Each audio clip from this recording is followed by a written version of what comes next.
On this episode, I am going to explain to you the pros and cons, the risks and the rewards of eyebrow tattoo removal.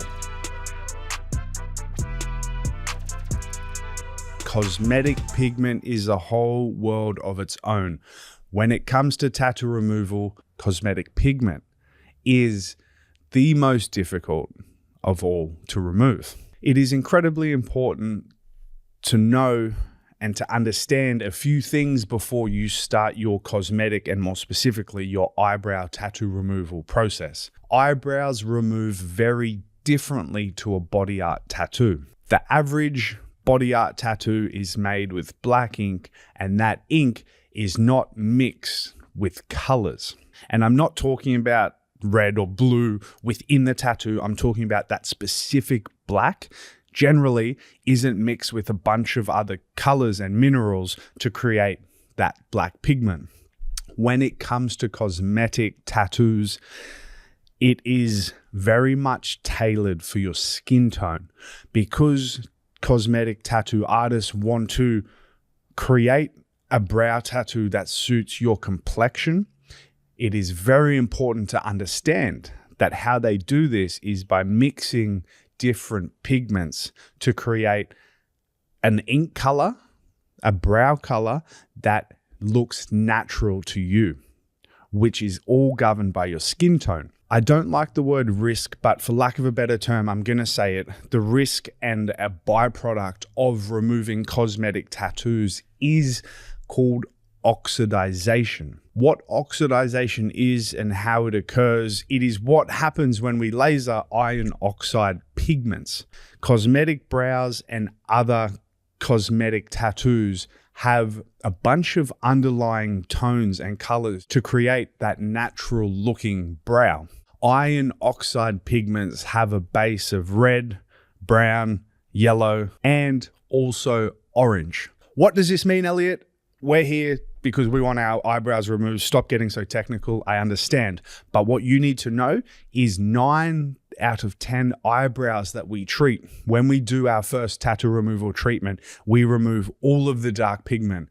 And what that does, it leaves the iron oxide pigments, aka your eyebrows are going to be red.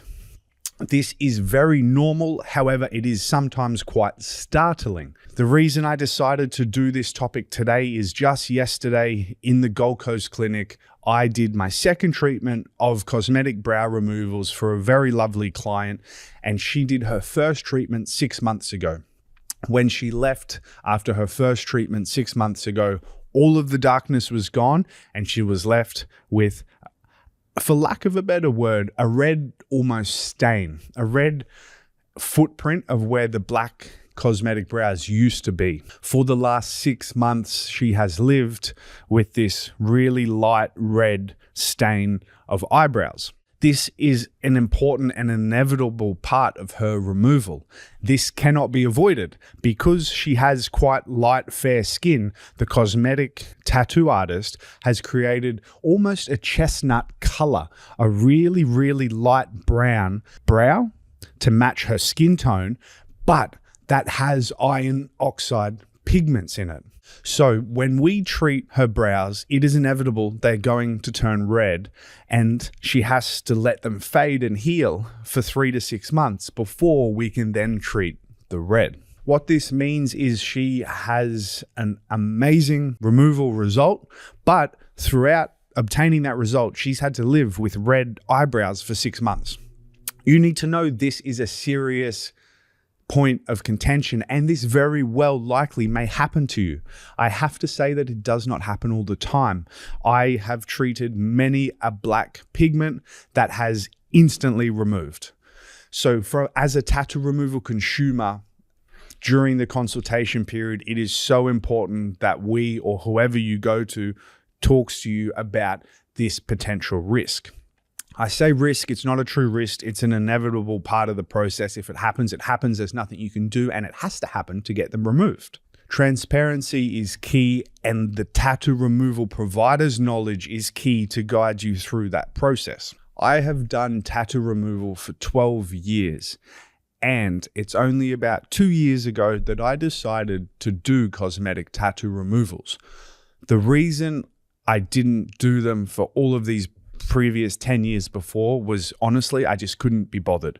The risks and the chance of having unhappy clients for months having discolored brows, I just couldn't be bothered with. I thought, the last thing I want to do is get a negative review or an unhappy client. I would rather just stick to what I know, do body art. There's less risks. Amazing.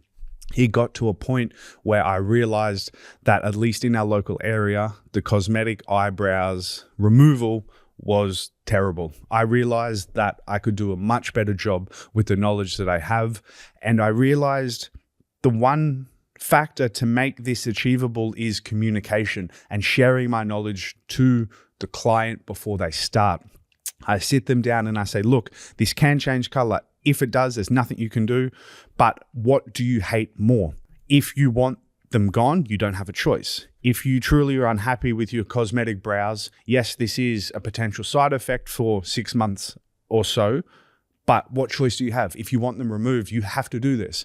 I let them make that decision, but I articulate that to them that if you're unhappy with the brows, what other choice do you have? And that's generally taken quite well. And that is how I get around any unhappy clients throughout that process, is transparency, is explaining, look, it's not me, it's not the lasers we use, it is just science. It is how iron oxide pigments react when they get hit with energy, lasers. I want to hear your cosmetic brow removal stories, good or bad. I'm here to help. I'm here to share my knowledge with you. So please, you're going to find in the comment section a pinned comment from myself. Please reply to that comment. Ask me your questions. Tell me your horror stories. Tell me your eyebrow success stories. I want to hear it all and I want to help. A very important thing to know if you go through this process, do not put pressure on your tattoo removalist to let's laser it more, let's get it gone. Time's the best thing, which is what nobody wants to hear. I could have done this lady's second treatment 4 months ago, 2 months after the first one, and I refused. I said, look, if you trust me with one thing, wait 6 months and you will get the best result. 2 months after her first treatment, she sent me a photo of her red brows. When I saw her yesterday, 4 months later, those red brows were faded 80% more than the photo that she sent me 4 months prior. So over those 4 months, so much fading occurred. And if I just treated her back then, if I was money hungry, if I sort of didn't give her knowledge and guidance, I would have lasered that and increased the chance of darkening the red pigment. When it comes to cosmetic pigment, less laser is more. It is incredibly important that you don't keep lasering brows. I can't tell you how many people come to me and they're like, I've had 6 eyebrow treatments and it's still there. And it's just an absolute disaster. It's a lack of knowledge. It is a lack of knowledge from the tattoo removal provider. It's also a lack of knowledge from the tattoo removal consumer, which is exactly why I'm doing this show. It is so important to understand that less laser is more.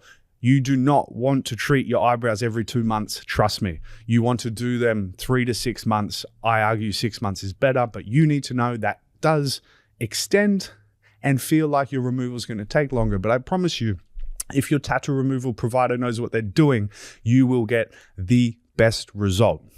I hope I have given you an understanding of cosmetic tattoo removal. Less is more. Gaps between treatments is crucial. I don't have my eyebrows tattooed, nor will I, but if I was removing them, I would do 6 months between my treatments. Less laser is more. Understanding that lasering it more often doesn't speed this stuff up. All right. Iron oxidized pigments need less laser and more time. This is crucial, and I hope I have shared that knowledge with you. And please remember the pinned comment below if you have any questions whatsoever.